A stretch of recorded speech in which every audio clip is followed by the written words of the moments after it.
शाहिद खाकान अब्बासी ने कहा है कि सदर आरिफ अलवी मुल्की मामलात में रुकावट बन चुके हैं।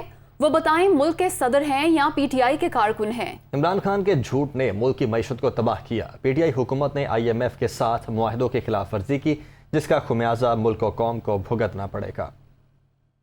मुल्क का सदर मुल्क के मामलात में रुकावट नहीं बनता, सहूलत पैदा करता है।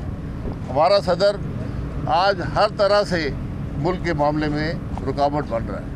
इमरान खान साहब का पहले दिन से रवैया रहेगा, झूठ पे झूठ बोला जाओ, हर रोज़ बोले जाओ। इसी झूठ ने पाकिस्तान की मईशत को तबाह किया है। बड़े मुश्किल फ़ैसले हैं जिसकी तकलीफ़ इस मुल्क के अवाम को इमरान खान ने दी है। अपने माशी पॉलिसियों की नफ़ी करके, जो IMF के साथ मायदे किए उसकी नफ़ी करके आज मुल्क की मईशत को वहाँ पर ला खड़ा किया है जो शायद तारीख़ में कभी नहीं थी।